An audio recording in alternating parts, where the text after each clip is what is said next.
Welcome to the Young Turks. I'm Anna Kasparian. Joining me today is John Iadarola because it's Wednesday. What's up, John? That was such an upbeat intro. I was thinking briefly about matching it, but I don't have it in me. Not yet, anyway. We'll see if I can get there, though. Yeah. Well, I'm happy to be among friends. I'm happy to be doing the show with you. And I'm happy that there is a wonderful financial institution where you can park your money and not have to worry about it being invested in the fossil fuel industry. And if you want to know what that financial institution is, just go to aspiration.com/TYT. I love the fact that we're seeing some of these, companies, banks, financial institutions pulling away from the fossil fuel industry, something that we desperately need in order to mitigate the impact of climate change. But yeah, did you like the way I weaved that live read into the intro of the show today? It was very, very smooth. Very smooth. All right. Well, we have a lot of news to get to today. For anyone who's watching live right now, I just want to let you guys know that we do some live videos, live stories throughout the day in order to provide some additional stories for you guys. So make sure you check that out on our Facebook page and also on our YouTube channel, The Young Turks, of course. And let's get started. Let's start off with the Trump administration attempting to basically manipulate death counts when it comes to coronavirus. So, more than 80,000 Americans have died as a result of the coronavirus pandemic. Millions of Americans have also contracted the virus. And it doesn't look so good for someone like Donald Trump, who has shown a true lack of leadership and competence in dealing or responding to this pandemic. So what's a man to do if this could negatively impact his potential of getting reelected? Let's just fudge the numbers. Let's manipulate them. And that's exactly what Donald Trump is attempting to do with the help of Dr. Deborah Birx, which is something that she should be held accountable for as well. She's a professional, she's a health expert, and she knows that this is the wrong thing to do. But nonetheless, here's what we're hearing from a pretty extensive report at the Daily Beast. Donald Trump and members of his coronavirus task force are pushing for revisions that could lead to far fewer deaths being counted than originally reported. And that's according to 5 administration officials working on the government's response to the pandemic. Now, Trump is suggesting that the way the CDC is currently reporting the numbers could be inaccurate. It could be an overestimate. But as we know, based on the true experts, the real adults in the room, it's very likely that the numbers that we have now are truly underestimating the number of people who have died as a result of this virus. Now, according to one of the sources with knowledge of Trump's private remarks, the president recently said that he'd like a review of how the coronavirus deaths are counted and studied by the government, citing hypothetical cases, and get this, in which a person has the virus but is killed by other unnatural means, such as falling down a flight of stairs. That there really is a prevalence of that happening, John, and we don't want to overestimate the numbers when people are really dying from falling down the stairs. Jesus. Relatively early on, the first couple of weeks of the rising death toll during the pandemic, Donald Trump would do his press conferences. And I remember at the time I had a guest on the Damage Report, and at one point Trump said something where he said the number of deaths. I don't remember if it was 5,000 or 15,000 or whatever. The number changes so quickly, obviously. And the guest that was on with me said, well, on Fox they're saying that a lot fewer people have died, but now Trump is on the record acknowledging the deaths, so he can't flip. And then the guest paused, and then we both laughed. Because, yeah, of course, it doesn't matter how many times he acknowledged it. Like, he just acknowledged the deaths, that there would be, 100,000 deaths a week ago. But his base is out there just waiting to be told, oh, I was just fibbing, maybe nobody died. And that seems crazy, and it is crazy, but you can get away with it in right-wing media. They're going to, and the thing is, Birx can do that. So how many, let's say they remove a few. It doesn't matter how many. It just puts it out there again, the number's not reliable. It doesn't matter if it's 10% lower or 20% higher. You will have a significant chunk of the electorate that is inoculated, not against the virus, but against the idea that you have to care about it. because it's just it's up for grabs. It's another thing that we can have a view based on our partisan affiliation on whether it counts or not. Yeah, look, they're messing with people's lives, and this situation is definitely not under control. So look, Donald Trump had no problem saying that the way that we've been counting the number of deaths is very accurate. In fact, here's a video of him back in April 7th specifically, talking about the accuracy of the COVID-19 death count. States have had trouble with getting accurate death counts, particularly because of lack of testing or no uniform. Did you say death counts? Yes, because of lack of testing and no uniform system to put that into. When you say death counts, I think they're pretty accurate on the death count. Somebody dies, I think the states have been pretty accurate. But if there's no testing. That's a big deal, what you're just saying. No, the death counts, I think they're very, very accurate. I do say this, I think if you look at China and if you look at some of these very large countries, when you talk about cases, number of cases, I would be willing to bet they have more cases than we do, but they don't do the testing like we do. But you look at, you look at some of these certain countries, and I would be willing to bet a lot that they have more cases. But we're more accurate, and our testing is done very accurately, and we've got a good process. So he thought the death count was accurate. He also stated that the testing has been great, and that was back in April 7th. 5 weeks ago. 5 weeks ago. The testing is not great. It is not great. No, it's not now, let alone 5 weeks ago.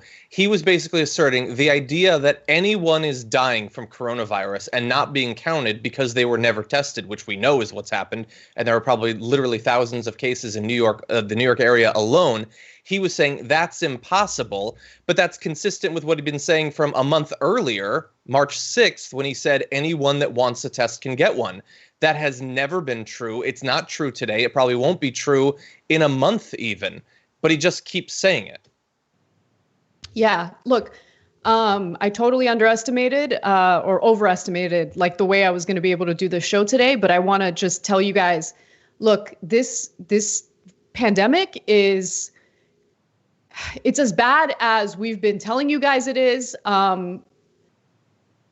My mom was rushed to the hospital yesterday, and they weren't able to give her a coronavirus test because they didn't have any, or they weren't able to give her one because they don't have enough. And so they gave her every other test imaginable because they wanted to see if they could exhaust all of their options before testing her for coronavirus and I don't blame the doctors and nurses, like they have limited tests, right? And I'm sure in their heads, they're like, let's exhaust everything and then use this coronavirus test as a last resort. And look, I don't wish this upon anyone, but I want you guys to understand, if someone in your family is suspected of having coronavirus and they're admitted in the hospital, you cannot see them. I am not allowed to see my mom. She's, I can't even talk to her. Like they took her phone away, gave it to my father. My father can't see her. I'm like literally calling the hospital every hour, trying to see if I can get a hold of her, seeing if like the nurses can give me an update. They're playing with people's lives, and I'm like terrified that I'm not going to see my mom again. And I hate that we don't have any leadership in this country. Like we don't have anyone. Sorry, I'm really sorry. We don't have anyone looking out for the best interests of Americans. And I don't wish this upon anyone, including people who are like avid Trump supporters. Please take this seriously. This is not a joke. And I would hate for anyone to lose a family member in this way, where you're not even able to like see them or comfort them or talk to them. But anyway, look, I get that the economy is important. I get that they want to open the country back up. I get that Trump only cares about himself and his chances of getting reelected. But nothing is more important than human life. Like, how are you going to enjoy a great economy, which, by the way, we didn't even have one to begin with before the pandemic? How are you going to enjoy anything if you're not alive, if your family members are dead? And I'm not trying to fearmonger. This is real life. This is what's happening.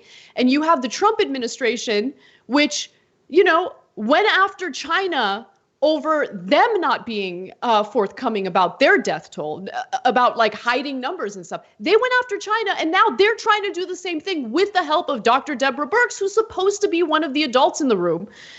So Daily Beast reports that Birx, the coordinator of the administration's coronavirus task force, has urged CDC officials to exclude from coronavirus death count reporting some of those individuals who either do not have confirmed lab results and are presumed positive, or who have the virus and may not have died as a direct result of it.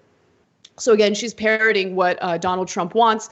Luckily, there are some CDC officials who are pushing back against this. They refuse to follow the orders of the Trump administration because they understand the importance of getting the information to us. But we live in an S-hole country. We do, with this type of leadership, because we don't have politicians who are looking out for our best interests at all. They don't care about our lives. They don't care about our family members' lives. And I don't know, at this point, like, I don't know what to do about it. Sure. Go ahead, John. Oh, okay. I'll just say the leadership doesn't care. We had the lockdowns for 2 months, which was apparently as long as, a third of the country is willing to stick with it. And that bought 2 months that they did nothing with. And I know that you felt the need to say you feel for the people economically, about the opening up, because you care. And so you're acknowledging that. But they're peddling a complete false dichotomy in both directions. It's not saving lives or reopening the economy. We could save lives, keep the lockdowns, and actually help people to get through this by aiding them via the government. They're not even offering that as an option, and they're stopping anyone from doing that. And reopening the economy doesn't save the economy, because all it does is ensure that we're going to have a horrific second spike and states will be forced to go into a lockdown again. That'll be longer and worse than it would have been if we just done it right the first time and used the time that we bought to make sure that we could do testing and contact tracing and quarantines and all of that. It is they're finding new ways every day to bungle this, to make sure that more money is wasted, more lives are lost. And the reason that you're like, I hate that you're going through this, that you have to experience this, and because you care, like you care about your situation. You also don't want anyone else to experience this, but also because you're not a monster. You've been doing 2 months of this exact same coverage with the same empathy and concern for the lives that are lost, the lives that are being ruined, even before it potentially hit home for you. You were doing the right thing, advocating for people. But unfortunately, the single largest media company in our country is spreading every form of dangerous misinformation imaginable, trying to ensure that more people die, that there's more economic damage. It is a ridiculous situation that we've got into, where everyone who has power in politics and in media seems to be aligned against the American people. We got to take a break. When we come back, we'll respond to some of the ridiculous Fox News attacks against Anthony Fauci. We need to talk about a relatively new show called the Republic, or UNFTR. As a Young Turks fan, you already know that the government, the media, and corporations are constantly peddling lies that serve the interests of the rich and powerful. But now there's a podcast dedicated to unraveling those lies, debunking the conventional wisdom. In each episode of the Republic, or UNFTR, the host delves into a different historical episode or topic that's generally misunderstood or purposely obfuscated by the so-called powers that be, featuring in-depth research, razor-sharp commentary, and just the right amount of vulgarity. The UNFTR podcast takes a sledgehammer to what you thought you knew about some of the nation's most sacred historical cows. But don't just take my word for it. The New York Times described UNFTR as consistently compelling and educational, aiming to challenge conventional wisdom and upend the historical narratives that were taught in school. For as the great philosopher Yoda once put it, you must unlearn what you have learned. And that's true whether you're in Jedi training or you're uprooting and exposing all the propaganda and disinformation you've been fed over the course of your lifetime. So search for UNFTR in your podcast app today and get ready to get informed, angered, and entertained all at the same time.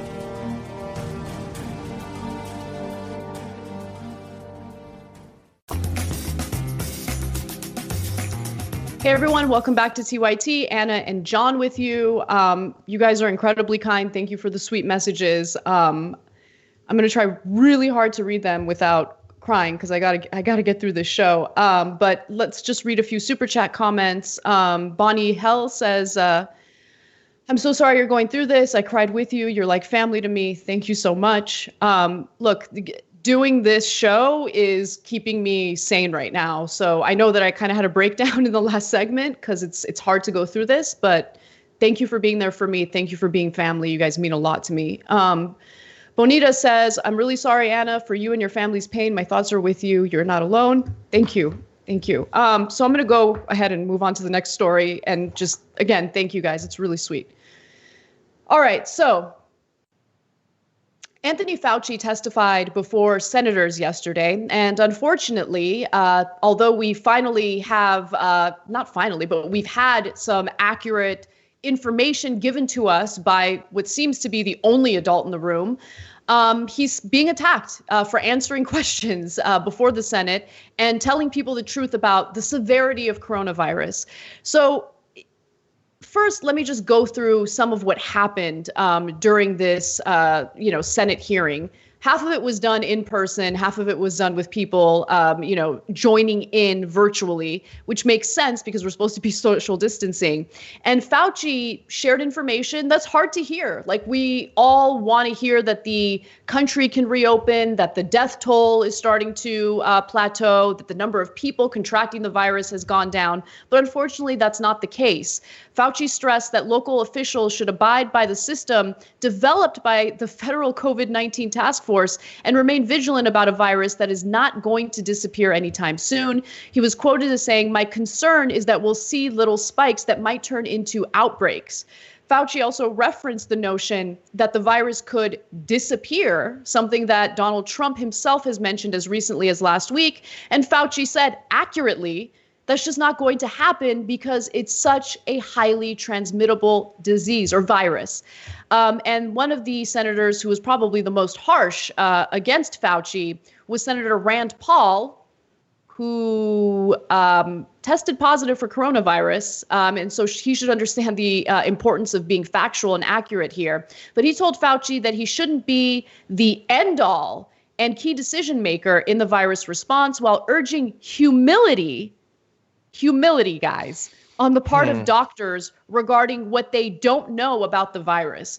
This guy, who is in no way an expert on this virus, is telling a scientist, a doctor, Dr. Anthony Fauci, that he needs to show a little humility. It's disgusting. And the misinformation coming from Republican lawmakers and right-wing media are literally costing lives right now. Right now, as we speak, people are dying because they downplayed and underestimated the severity of this virus because of the misinformation we get from people like Rand Paul and some of the Fox News goons that we're about to show you in just a minute. But John, before we go to those videos, I wanted to hear your thoughts. Yeah, you would hope that because he was one of the people who's been affected by it directly, if perhaps lightly, that he would take it a little bit more seriously. But while we always say that for a Republican, it has to hit incredibly close to home for you to have any chance of empathy, it's not a guarantee that even in that case, you'll have it.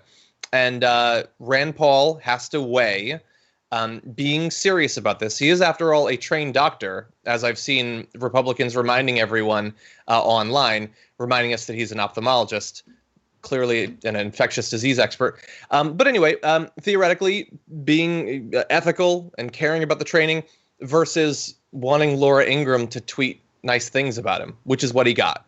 And that's why he's attacking Fauci. That's why he's been tweeting about the deep state and all that stuff. He doesn't believe any of this stuff, but he likes the crazy right-wingers liking him. He certainly likes it better than when, Donald Trump was slapping around the debate stage. And so, like a lot of politicians, in the model of a Ted Cruz, he's doing what he has to be liked by his party, even if it means, hypothetically, that some people lose faith. Like Fox News viewers might lose faith in what Dr. Fauci says and then do irresponsible things and get sick and die and all of that. That's the devil's bargain that many on the right have taken over the past few months. And what always amazes me is the pure patience and class Dr. Anthony Fauci has in responding to people who antagonize him. and question the science behind COVID-19. In response to Rand Paul, he said the following: "I don't give advice about anything other than public health. We should be humble about what we don't know, and that falls under the fact that we don't know everything about this virus, and we have to be careful, particularly when it comes to children." Now, he mentioned children because at one point he emphasized that schools should not reopen. It's a bad idea, and we're going to see a spike in coronavirus cases among kids. And while initially it was thought that children cannot contract the virus, there's now suspicion that the virus has mutated, and there have been children who have tested positive for coronavirus. So I understand why he comes at it from that perspective. And again, he's not thinking about, oh, what do we need to do to help the stock market? His job is very specific. What do we do to prevent as many deaths as possible? And the fact that, people are attempting to discredit him when he is really at this point the only adult in the room is terrifying, because we know the types of people Trump likes to replace experts with. And they're usually loyalists, they're usually not experts, and they're not qualified for the job. And who knows who he's going to replace Anthony Fauci with? I mean, I keep mentioning Keith Abloh, who was like a fake Fox News doctor, but it's not far-fetched. I mean, I wouldn't put it past him. Now, with that said, I just want to go to this first video because it shows some of the nonsense coming from people like Tucker Carlson. Nobody should ever shake hands again just to be safe. I don't think should ever shake hands ever again, to be honest with you. Not only would it be good to prevent coronavirus disease, it probably would decrease the incidence of influenza dramatically in this country. Look, this is just buffoon level stuff at that point, and we're not doing this to mock the guy. I mean, anybody who talks as much as Anthony Fauci does on television, we can tell you firsthand, is apt to say some stupid things.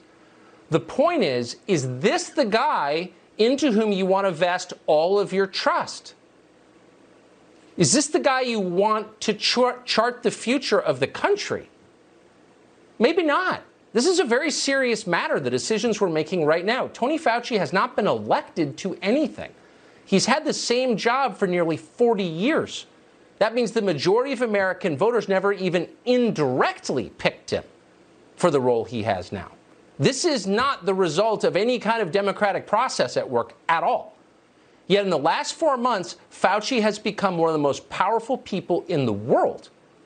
And some, particularly in our media and in our democratic establishment, are clamoring to give Dr. Fauci even more power. Why? Some people seem to think he should be dictator for the duration of this crisis. So this man, Tucker Carlson, is making Anthony Fauci out to be some sort of dictator because he's the only one who has the courage to tell Americans the truth about the severity of this virus. Like, how ridiculous is this? Well, and by the way, it's rich hearing it from someone who gets to broadcast out of his goddamn mansion, after collecting his multi-million-dollar salary every year. If it's so safe, Tucker Carlson, then go out there. I want to see him practice what he's preaching right now. Go out there and shake hands. Don't wear a mask. Okay? Go out there and mingle with the hundreds of people who were at that Texas park over the weekend. Right? Social distancing. Oh, we should open the country back up because Americans can be adults. They can be responsible, except they're not, as we've seen in multiple states that have reopened prematurely. People are not social distancing. They're not wearing masks. And the number of coronavirus cases in those states are spiking. But let me tell you what the truth is, okay? The people at Fox News sat down and did a calculation, and they realized, oh, this virus is disproportionately impacting people of color. It's disproportionately impacting the poor. Do we really care about them? No. We care about our stock portfolios, though, so let's reopen as soon as possible. Remember, Tucker Carlson was one of the people in the very beginning who took this seriously. I wonder why he's changed his mind all of a sudden. What could it have been that made Tucker Carlson, go from talking to Donald Trump to take this pandemic seriously to now downplaying it like the rest of the crap hosts at Fox? Yeah. It's disgusting. Well, let's not go too far. He took it comparatively seriously compared to Sean Hannity. And what you explained, that's one potential thing that's changed. The other is that Trump did an absolutely horrible job and tens of thousands of people have died. And Tucker Carlson, when he didn't yet know if taking it seriously would hurt Donald Trump, the person that he has vested all of his trust into, that he wants to have, unilateral, insane power over America. Before he knew that it was going to be bad for Trump, he took it seriously. Now, to continue to acknowledge that these deaths are important would be damaging to the economic elites that he actually supports. And so he can't do that. And so he doesn't care. And for all the people listening to this that might think, well, come on, no, he's just trying to be fair. He's a critical thinker and everything. Do you really think that if Barack Obama was still in office right now and 85,000 plus people had died and another 2,000 are going to die today, that he'd be implying that the issue is Fauci? That that's the problem, is that people are taking Fauci's warnings too seriously, that we should go easier on the government? Does anyone think that he would be doing that if it wasn't a Republican president? Nobody actually thinks that. And nobody is saying that Fauci should have dictator powers. Again, he's supposed to be the serious one on Fox in the opinion side. Did he cite those people that are saying Fauci should have dictator-like powers? Who thinks that? Fauci is, after all, an advisor in all of this. He barely has any power. You want people who have unilateral control over issues that they don't know anything about? That's Jared Kushner. How many segments has Tucker Carlson done about the power undemocratically allocated to Jared Kushner over the past couple of years? I'm going to go out on a limb and say none, actually. Yeah, we didn't vote for Jared Kushner. He was, in the beginning of the Trump administration, tasked with creating peace among the Palestinians and Israelis. Mm-hmm. You guys, Tucker Carlson is trash, okay? Don't ever be fooled by his faux populism. Don't ever be fooled when he pretends like he's concerned about inequality in America. Tucker Carlson cares about Tucker Carlson. Tucker Carlson cares about the wealthy. And more importantly, Tucker Carlson will pretend like he cares about inequality so he can then pivot over to a message about how immigrants are the real problems. They're the ones who are creating the inequality. Don't be fooled by that trash. That's what Tucker Carlson is. He was trash from day one, and that's not going to change, period. Yeah. And you know what? We have other videos from Fox News hosts. I don't really care to show them. I'm done with them. I'm done with their misinformation. I'm done with the fact that they're playing with people's lives. And we need to, we've been doing it on this show, but for the love of God, if you have family members who watch this garbage and are persuaded by it, tie them up, lock them in a basement. Make sure they're not going out there and downplaying the severity of this virus, because God forbid they contract it and they end up in a hospital and you're unable to even see them. Okay, that's what people are dealing with right now as we speak. And you have these goons lying to the American people about the reality.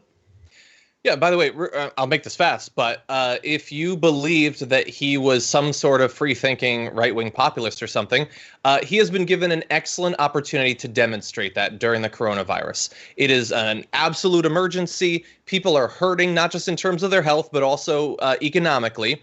And so hypothetically, he could advise the government, the president listens to him literally every day, to do something to help these people. He was given that option. He'd go in that populist direction, or he could just say, lockdowns aren't necessary. Just go back to work. I don't care if you die in the thousands upon thousands. My stock portfolio isn't doing well enough. So you need to go and jump into the meat grinder for me. Those were two paths that he could take, and we know what he took. Is he doing segments every day calling on Trump to make tens of millions of additional tests available? Is he saying that? Is he doing segments saying that people desperately need an extension of unemployment benefits, or that they need some sort of stopgap money to get them by? Rent freezes or foreclosure freezes or anything populist? Is he calling for any of that? No. He's talking about Obamagate, and he's talking about Fauci, and he's saying, go back out there and work. I don't care what happens to you. Such a sham, Jesus. It is. It's just, our media is compromised by self-interested hacks, and we have no leadership in this country. And it's just devastating to see it every single day as more and more people die. Thousands of people in this country die every day because of this behavior. Let's switch gears a little bit and give you some updates on what's happening in the Michael Flynn case. The DOJ dismissal of former National Security Advisor Michael Flynn has been put on hold by a federal judge who would like to allow independent prosecutors or independent groups to weigh in on the case. Now, this specifically has to do with Watergate prosecutors who believe that they have a very unique perspective on this case. Now, just to refresh everyone's memory, Michael Flynn was fired by the Trump administration following revelations that he had lied to the FBI during the Russia meddling, election meddling investigation. So he had spoken to Sergei Kislyak, who was the Russian ambassador to the United States, on a few occasions and urged Kislyak, according to reports, to avoid reacting to the Obama administration's implementation of sanctions following Russian meddling in our elections. Now, I've said a million times before, I don't know why he lied about that, but lying to the FBI is a crime, and he had pleaded guilty twice to that crime. And so once the DOJ decides to drop a case against a person who, A, got fired by the Trump administration, and B, has pleaded guilty twice to lying to the FBI, you got to question, like, what's going on and what are the motivations here, right? So now let me give you what the judge is doing. So that's U.S. District Judge Emmett G. Sullivan, and he said in an order that he expects individuals and organizations will seek to intervene in the politically charged case. Having others weigh in could preface more aggressive steps that the federal judge in Washington could take, including holding a hearing to consider what to do. Now, the action by Judge Sullivan appears to rule out immediate action on the Justice Department's decision to reverse course and throw out Flynn's December 2017 guilty plea. Sullivan said he will, quote, at the appropriate time, set a schedule for outside parties to argue against the Justice Department's claims as the government seeks to drop the charges. And so what has the DOJ referenced in their decision to drop this case? Well, they're arguing that the FBI entrapped or committed entrapment in an effort to get Michael Flynn to lie about his contacts with Kislyak. And they're making all these ridiculous things up. There was a big story that I talked about today in a live video about how, Joe Biden and other Obama-era officials had unmasked the identity of Michael Flynn and the classified intelligence reports. Let me just be clear. That is something that happens all the time. So that's not illegal behavior. That's not an issue when it comes to like the prosecutorial process. They're just doing everything they can to undermine and delegitimize the case against Flynn. And anyone who's actually paying attention to the details knows that it's nonsense, complete and utter nonsense, and an attempt to distract the public from Trump's failed coronavirus response. Yeah, and I care about what Barr is doing. I care about the precedent that he's setting. I don't like this direction, obviously, and you shouldn't either if you want our servants in government to not flagrantly break the law, and if they do, to not face any consequences. If you want to avoid that, you should care about this too. But in this case, I think that the right wing and me has something in common. It is that I don't care about Michael Flynn at all, and I would be perfectly happy to have never heard his name for the rest of my life.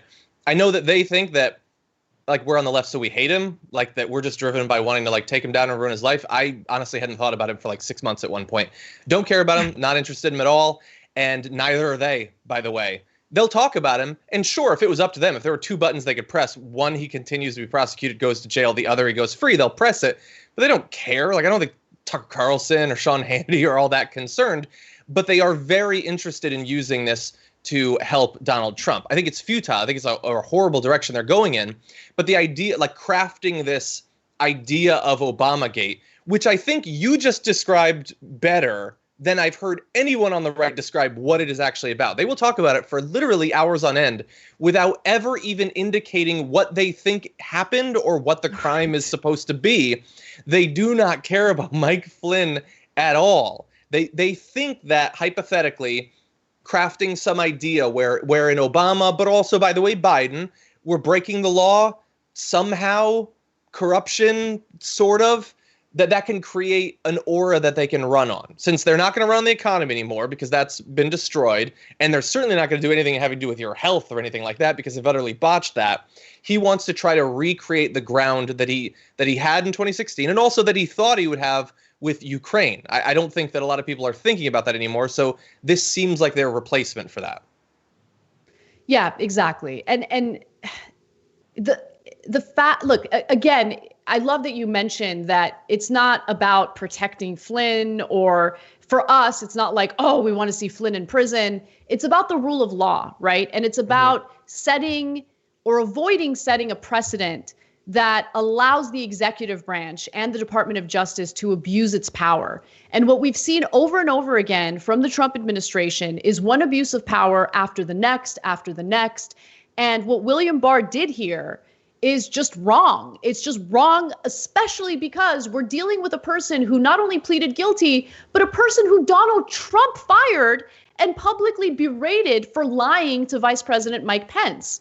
And so they keep doing this game where they say one thing, and then all of a sudden, when they want to distract the public from their failures, they'll say something completely different and accuse the Obama administration of criminality. It's pathetic, and I just want to make sure that people are aware of what's really happening, so you don't fall for this nonsense and you don't think that there's actual justification for what William Barr did, because there is none. And if he is able to go through with this, with dropping the case against Michael Flynn, it does set a precedent, and it does weaken the Department of Justice, or at least what the Department of Justice is supposed to do in carrying out the rule of law. All right, well, we got to take a break. When we come back, we have more news for you guys, including sufficient Schumer. Schumer has weighed in on the Tara Reade allegations. We're going to compare his response to that to how he responded to Brett Kavanaugh. We'll be right back. At TYT, we frequently talk about all the ways that big tech companies are taking control of our online lives, constantly monitoring us and storing and selling our data. But that doesn't mean we have to let them. It's possible to stay anonymous online and hide your data from the prying eyes of big tech. And one of the best ways is with ExpressVPN. ExpressVPN hides your IP address, making your active ID more difficult to trace and sell to advertisers. ExpressVPN also encrypts 100% of your network data to protect you from eavesdroppers and cyber criminals. And it's also easy to install. A single mouse click protects all your devices. But listen, guys, this is important. ExpressVPN is rated #1 by CNET and Wired magazine. So take back control of your life online and secure your data with a top VPN solution available, ExpressVPN. And if you go to expressvpn.com/TYT, you can get 3 extra months for free with this exclusive link just for TYT fans. That's expressvpn.com/TYT. Check it out today. Hey everyone, welcome back to the Young Turks. Anna Kasparian and John Iadarola with you. We're going to have an awesome postgame. One of my favorite stories is in the postgame show. What do we do to go to restaurants while social distancing? But like maybe we're like super social, and maybe like we like to be in intimate settings that are like crammed with people. How do we scratch that itch? Well, one restaurant has an interesting solution for that, and it's just a fun story. I'll share that with you in the postgame. Become a member. Go to tyt.com/live. Few members' comments for you guys, and then we'll move on to the rest of the news. Meg writes in and says, yes. What is 40 years of experience in infectious diseases? That's definitely not as good as getting elected. So I love that comment. In response Based on the name of your dad. Right. Jur says Tucker Carlson wasn't elected either, and he manages to influence policy. Hypocrite. True.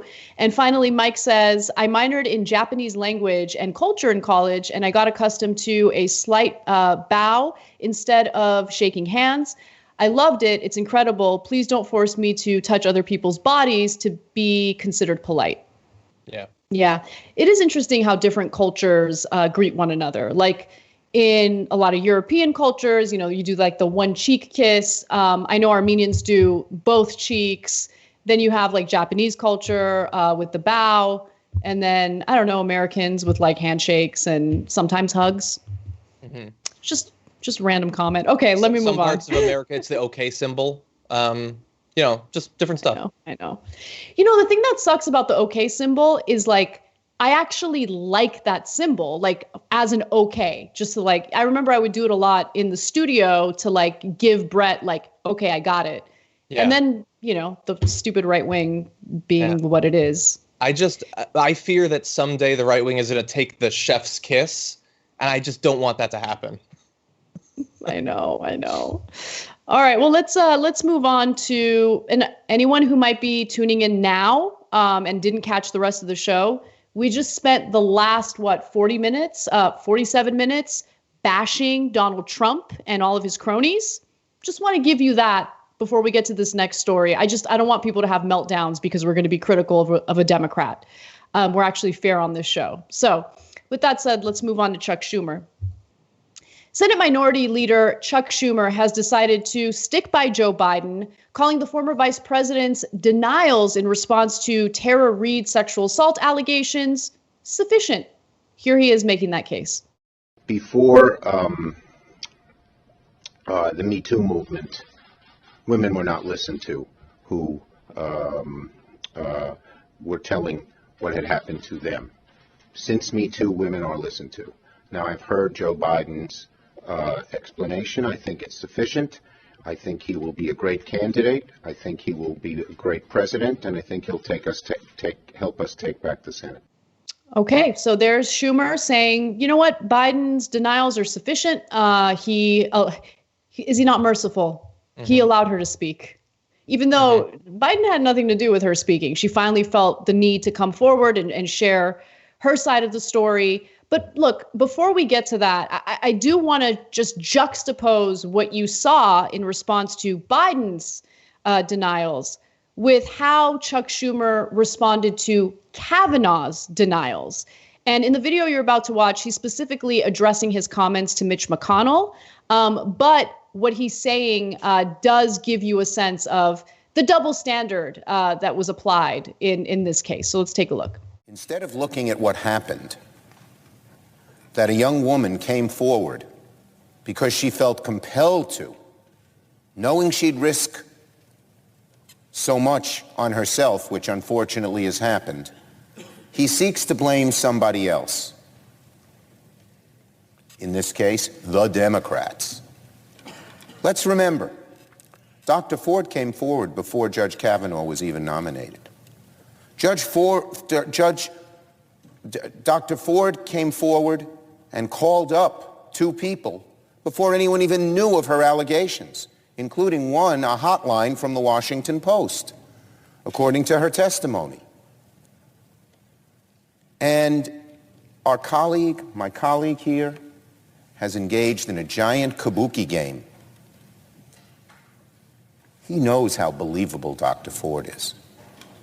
He knows how the American people, a majority of them, believe Dr. Ford was telling the truth rather than Judge Kavanaugh. He knows that any focus on Dr. Ford would bring more feelings that Judge Kavanaugh is the wrong person for the Supreme Court.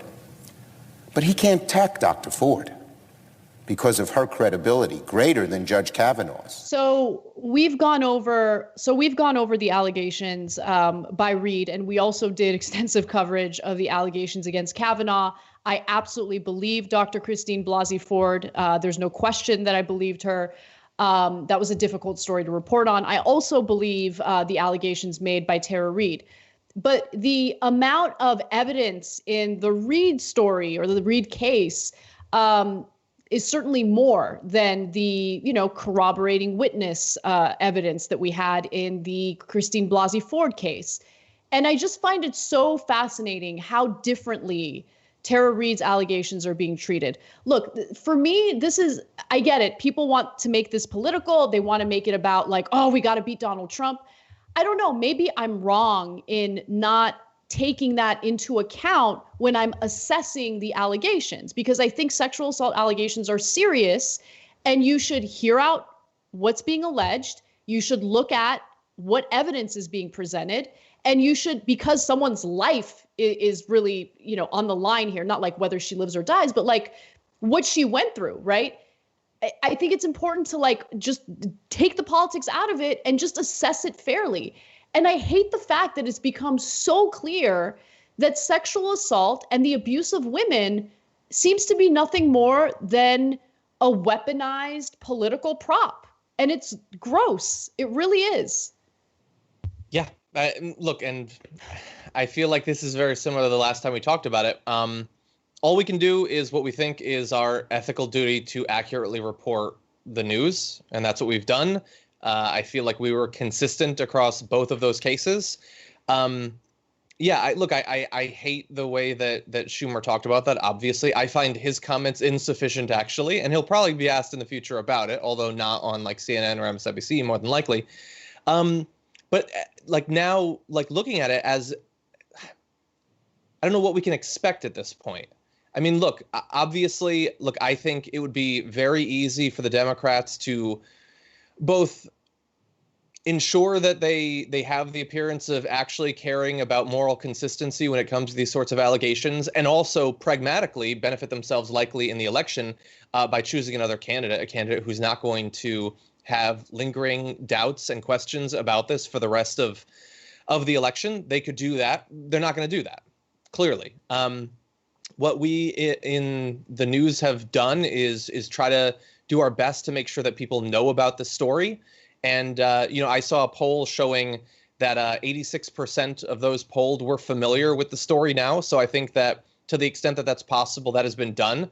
But it also shakes down to about a third believe it, a third don't believe it, and a third don't know what to believe. And it doesn't appear at this point that anything is likely to come up that is going to drastically shift that.